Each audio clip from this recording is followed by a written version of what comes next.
Before I forget, I actually want to switch DK in front, because we're going to be doing a bit of battling up ahead. But, up this way is a trainer tip sign. Okay. It's just... yeah, stuff that's, pretty obvious, really. But here we are on Route 2. Between Viridian and Pewter City. But to get to Pewter City, we need to go through the forest. Now, if you're playing Red and Blue, you can catch one of the bug Pokemon here. In Blue you can capture Caterpie, and in Red you can catch Weedle. There's nothing new for me here in Yellow, so I'm going to avoid it. What do you have to say? Indeed, I am. Friggin' mazes. Oh, I have to roam far and wide, you say.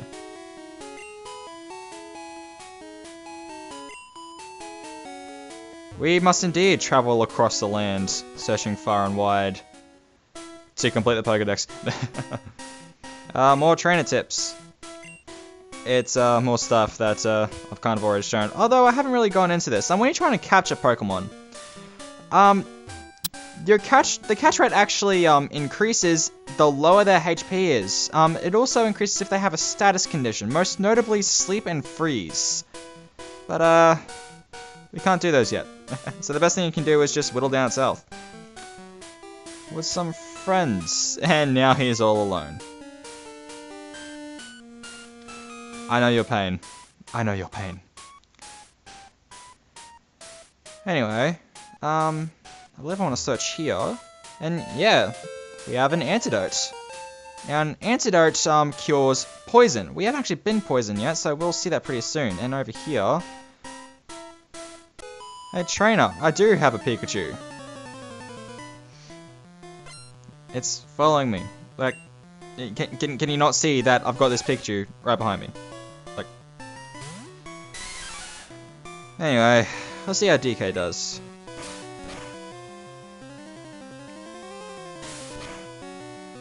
That's great.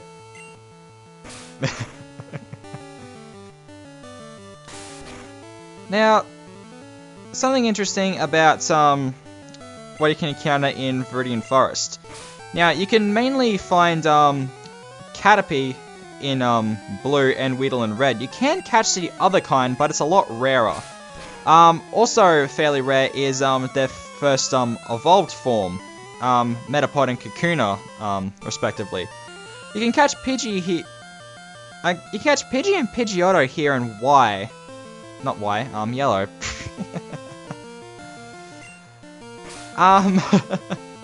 But not in red and blue. But in return for that, you can catch a Pikachu in red and blue, but not in yellow. In fact, there is nowhere in yellow you can catch a Pikachu. The only way to obtain one is to have the one you've got. And this is something that kind of sucks about our particular Pikachu. Our Pikachu can't evolve.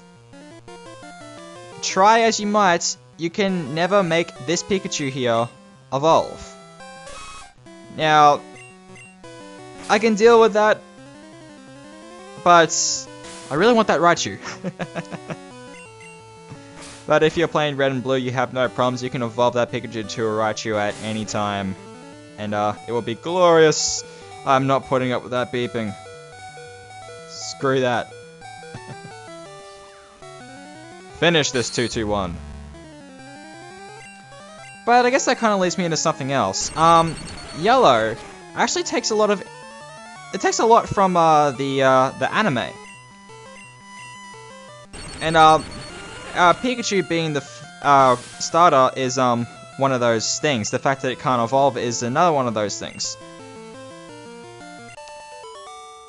The front sprites of all the Pokemon were also changed to look more like their anime counterparts.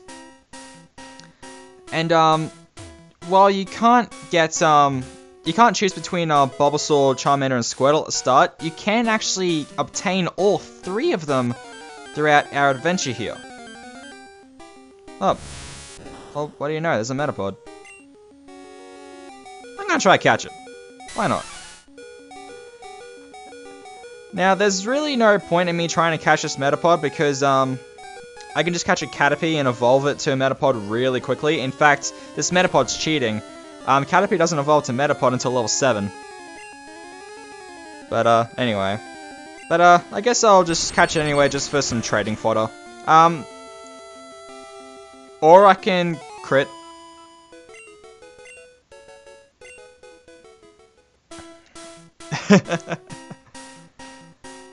But, if I run into a Metapod, I'll catch it, and if by some chance I run into the incredibly rare Pidgeotto, I will catch that as well, but otherwise I don't really have to bother because, well, the pre-evolutions will evolve into them anyway. But, here's another Metapod anyway. God damn that beeping.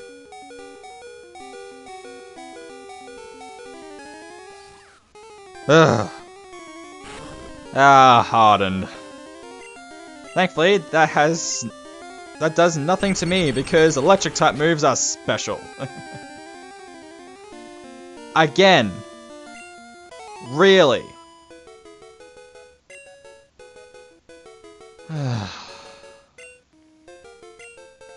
Let's just read the sign. Yep, I've already gone over that. How does that happen twice?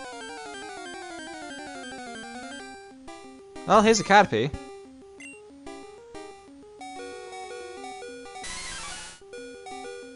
Okay, I'm actually going to put up with the beeping just for a little bit, just so I can whittle down its health a bit. I only use string shots, so that's good. Should be good for catching after this. Alright. And Pokeball. I don't know why the low health beeping is overriding all the other sound channels. Anyway, Caterpie, the worm Pokemon. I thought it was a caterpillar. If you touch a feeler on top of its head, it will release a horrible stink to protect itself. No I don't. God damn that beeping. What I'm actually going to do is I'm actually going to use a potion on DK here because really I'm not going to use potions otherwise. It's not going to be that long before we start getting super potions and the like, so potions are going to very quickly become useless to me. Trainer tips. Stay away from the grassy areas, but you know who are not in the grassy areas? Trainers. I didn't even move! I called bull on that one. Anyway. Oh no, I know the feeling. It's especially bad if you're playing Pokemon Go. Yeah, always keep a good stock of Pokeballs on you. There is nothing in that grassy patch, it is therefore useless to me. Now, there was another item around here somewhere. It's probably a little further ahead. Anyway, trainer. Yeah, we're kind of just running on Toho logic here. Let's fight! Why? Because! Fair enough. Why is this not a Metapod? Seriously, why is this not a Metapod? It's level 7, you should have evolved. Okay. Trainers frustrate me. There are so many times where you'll come across a trainer that has some Pokemon that should have evolved by that time, but it hasn't. Why? Why? There is seriously no advantage to keeping this as a Caterpie at the moment.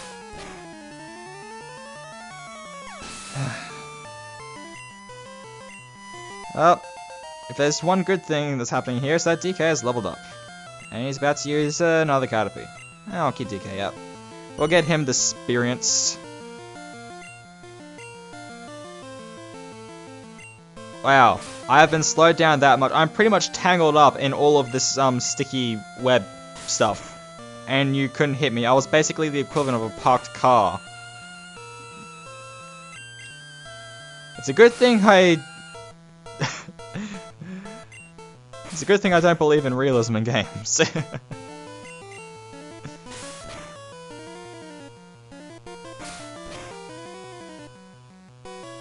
Alright.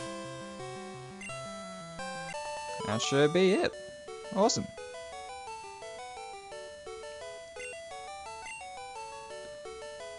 And we get the money. Now, should be up here? Huh.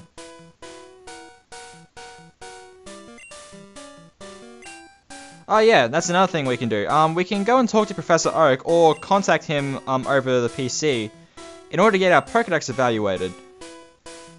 It's certainly really another way of telling you how many you've caught and all that. It should be... Here it is. There's that potion. And I'm gonna use it anyway.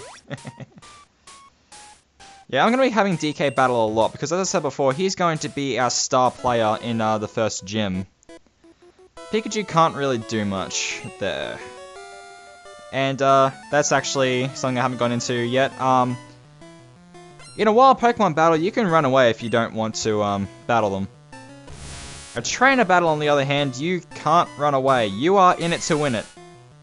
Or lose it. I mean, your luck may dictate otherwise. You never know. Yeah, I'm not gonna put up with this. Yeah, what Harden does is that it increases the user's physical defense. So which is soon going to render Scratch not useless, but it's not going to do much. Thundershock, on the other hand, is a special move. So Harden is useless against a Pikachu, pretty much. And, the way that, physical and special moves work at this point in the series is, really weird. Basically, whether or not a move is physical or special is dependent on its type.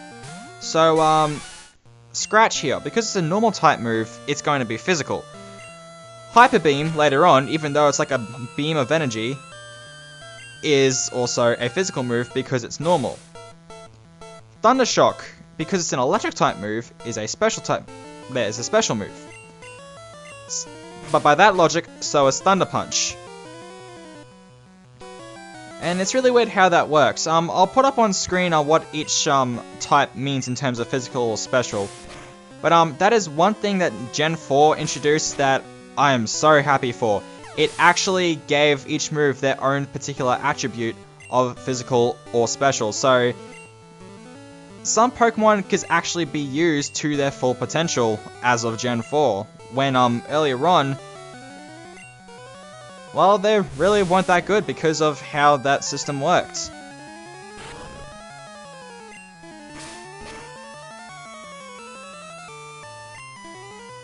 Screw that.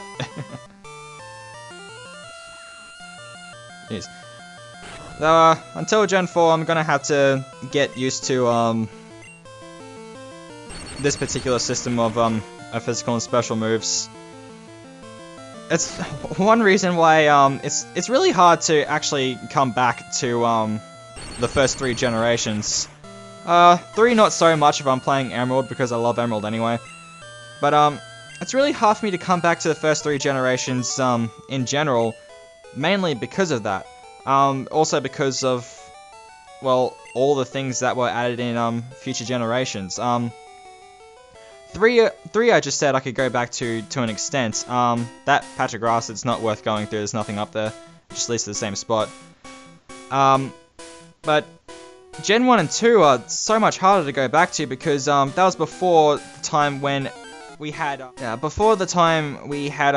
natures and abilities. We wouldn't really get all this stuff that'd really change up the formula until later generations, which is interesting from an evolution of the series standpoint. But in terms of actual mechanics, when it comes to going back to these older games, it can make playing them, well, kind of frustrating actually. You know, because it's an evolved Pokemon, I think it has a lower catch rate than Caterpie already, so I don't know if I should just go ahead and throw a Pokeball already. No, I'll try it. I'll try once.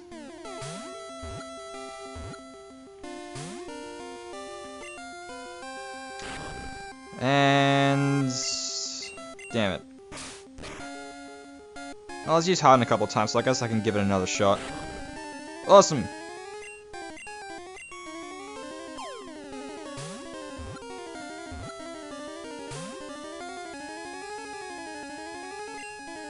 What?! What?!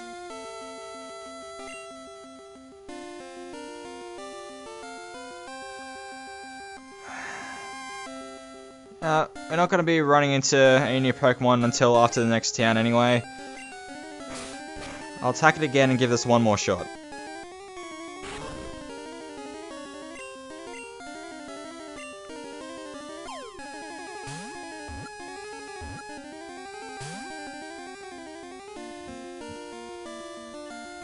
What?! Why?! Well, I only needed to catch Caterpie anyway. The only other two things I could possibly catch that do anything different are Metapod and Pidgeotto, but I'm not going out of my way to look for a Pidgeotto. And... wow. Goddamn.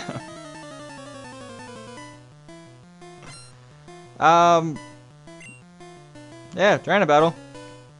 You know, that's actually kind of interesting. A trainer noticing you actually has pretty low priority against some other things. We're actually going to be making full use of that later on, and I think you guys know what I'm talking about. But for now, we shall battle. And it's going to be nothing new. We're still battling an over-leveled Caterpie that really should have evolved by now. Why do you do this?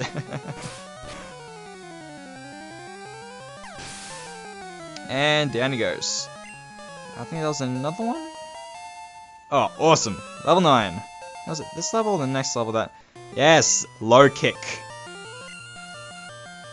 Now, low kick is the first fighting type move that we've learned here.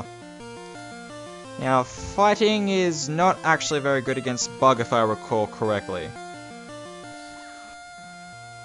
And this Metapod's only really going to use Harden anyway, so I just want to take it out with a special attacker anyway.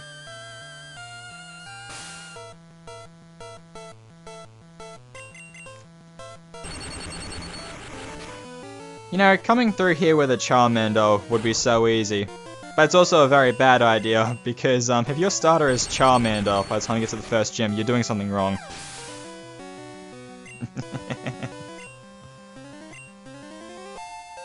Alright. Level 11. Awesome. Do I learn anything new? Oh, Quick Attack. I would love to learn Quick Attack. I will forget... Growl. You know, something funny? One of the last times I actually played Yellow, I was like, just like kind of speeding through it and just like mashing A at every point. So, as you could probably figure it out, I accidentally overrode Thundershock with Quick Attack. I got rid of my only electric type attacking move for Quick Attack. Boy did I feel stupid. And yet I went on to play the rest of the game anyway. Good times, good times. But I think we're really coming up on time here, and well, we got a little break point here, so I think it's a good place to stop. So, I'm gonna end things off here, but next time on Let's Play Pokemon Yellow, we're gonna be finishing up here in the Viridian Forest. We still got a couple of items to get and a few more trainers to fight as well. And after that, we're going to be heading straight to Pewter City, and we're going to see if we can take on the first gym leader of the game. But, until next time guys, my name is Matt Omega, and I'll see you guys later.